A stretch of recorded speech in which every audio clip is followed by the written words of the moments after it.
you know how Ben Askren was supposed to head to UFC, and then Demetrius Johnson is supposed to head to one. It's supposed to happen. It was finalized. Yeah. So it's a done deal now for sure.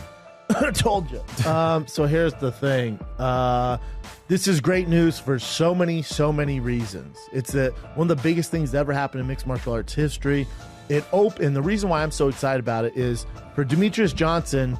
You know, I saw him. I think it was on Aaron Hawani's show. I think so. How he said he's always felt kind of like he's never got the kind of acceptance, the kind of notoriety that he's deserved, fighting the UFC at the flyweight division. So by him going over to there, maybe can mix it up. They're going to appreciate him more, stuff like that. So it's a good move for Mighty Mouse, because what's left? You want to see Cejudo again, unless he wants to move up, do those super fights. TJ's there too. So he's always felt like he would be better, and they do celebrate the smaller fighters over in Japan, over in Asia, a lot better than Americans do. And then what does the UFC get in exchange for this? You get Ben Askren. And, I posted about this, and, Rogan and I have always been very high on Ben Askren for many, many reasons.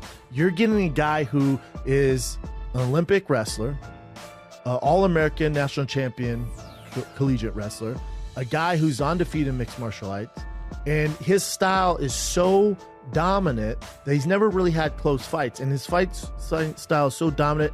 Now it's not going to blow your hair back if you're a guy who wants to see knockouts, but what he does, no one has figured that puzzle out. There's not a man on this planet who has figured out how to stop Ben Askren. How is that not fascinating to everybody I'm talking to right now? You look at the guys that he's beat. Look at the fucking guys that he's beat. Look at him, man. You know who Douglas Lima is? You ever heard of him? Yeah, pretty fucking good. Beat him. Korshkov, beat him. TKO'd him. I mean, he's beat some Aoki, beat him. I mean, he's beat some high-level guys, and I thought it was always such a shame. It was always such a fucking shame if Ben Askren never got to compete in the UFC. It would have been one of the biggest, I think even bigger than Fedor. One of the biggest non-signings that the UFC deals that if they didn't make happen, it would have been such a shame because he's so dominant. And people go, yeah, but he's fighting ONE FC. Yeah, but he's fighting Bellator. How long ago? They didn't even have great depth. I get that. But when you look at his style, like, I don't know who's going to beat this man. I don't know. Well, guess what? There's no more I don't know. We're going to find out. And it's fascinating. And here, if you go, dude, he's just a grappler. He's a glorified John Fitch. Listen, man, even with that, I'm telling you, watch this guy, because he's figured out a way of fighting where he doesn't get hit and he dominates the best guys in the world. Now, can he do that at the highest level in the world? Can he do that to a Khabib? Can he do that to a Darren Till? Can he do it to a Colby Covington? Can he do it to these guys of this level, a Tony Ferguson, a Nate Diaz, a Nick Diaz? Can he do that? I don't know. I will say this, though. As you guys know, I'm a betting man. I would bet the house on it that he can. And that's what's fascinating to me. It can completely change the dynamics of the younger generation, the way they fight. Hold on. I can wrestle my ass off and grab my ass up, not get hit in the face, not take brain trauma, and beat these guys? All right. He has the look, he has the history, he has the credentials, and he has the personality to be a huge star, even though he doesn't get hit in the face. Imagine if you're at a barbecue this weekend, a Halloween party, where the fuck you're dressed up as a cat or some shit, and you're around the water cooler, and like, dude, you hear about this UFC fighter? So yeah, he's supposed to fight, name anyone, Darren Till or Nate Diaz, name someone. You go, oh, I know Nate Diaz, fuck, he's a badass. Yeah, the guy he's fighting's really never been hit ever. Yeah, he just out grapples the fuck him, doesn't get hit, man. Like, what? Yeah, it doesn't get hit, dude. Well, fuck, I'll watch that. Yeah, he talks a lot of shit, too. And he was an Olympian. What? Yeah, man. You're telling me you can't sell that?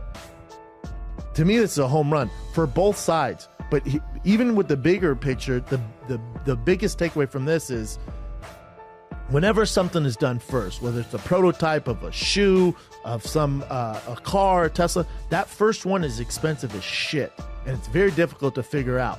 But once it's done, then the rest is everything. The next one's easier. The next one's easier. The next one's easier. So what this does, this deal, no one thought could be done. Trading. Hold on. You're telling me ONE FC is going to trade their biggest superstar for some regard the pound for pound greatest of all time in a trade? ONE FC to UFC? That's crazy. Now it's not so crazy because it's been done. So this opens up the floodgates for everyone else, because now we know that's a possibility. You always need someone to crack that freaking code, man. And Ben Askren was the guy to crack that code. So everyone should be very thankful for that. And remember, this is a guy who Dana White hated. He fucking hated him. You can go back with the interview with Ariel Helwani. Someone showed me a clip of Dana and Ariel doing an interview, and Dana going, "This guy's an idiot. He's never going to fight in the UFC, blah, blah, blah." You know, just speaking at the time what he thought was the truth. And eventually he's come around, and it's a good sign, because this also shows that Dana's ego isn't as crazy as we thought, and he's actually open to this. Cool, man. And then Scott Coker posts, "Damn, we can do trades?" with a question mark, and then the thinking face. Now think about it, because now that's been done. Now, let's say Ryan Bader goes on this incredible run at light heavyweight or heavyweight, and he's doing the thing. He's a double champ. UFC has a double champ, DC. Wouldn't you like to find out who's the best double champ in the world? I would. Now we can do it.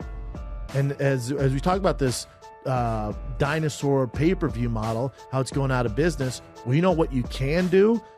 Build up your fighters, put them on free TV. And then when you want to do the crossover super fights, well, that's a pay-per-view everyone would pay for. And then you can split the money between the organizations. And everyone benefits. You do DC Ryan Bader. You know, there's so many fucking fights you can do. Think of Bellator's champ. Oh, Gegard Mousasi left UFC, now he's in the Bellator. And you guys think he's the best 170 or 185 on the planet? We'll find out. Yeah.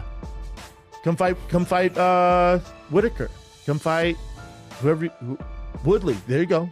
Go and do it, man. But now it's a possibility. That's what's cool. First ones do it. It's always the worst. It's always difficult. No one can think it can be done. And that's been done. Pretty badass. What if Fedor wins the heavyweight tournament? Let's say Fedor starches Ryan Bader. He's the heavyweight champion of Bellator. Well, haven't we always we've always wondered what Fedor would do if he ever got to the UFC? You can do it now. Yeah, because if he's champion, he can fight the UFC champion. Let's find out who's the real champ. And that's a fucking pay-per-view for you. That's a Super Bowl. Maybe at the end of the year, ONE FC, Bellator, PFL, and the UFC do a fucking huge collab, Super Bowl, end of the year. We find out who is the best of the best. Pay for that. But it's such a good sign, man. It's such a good sign. Headed in the right direction. Open up the gates.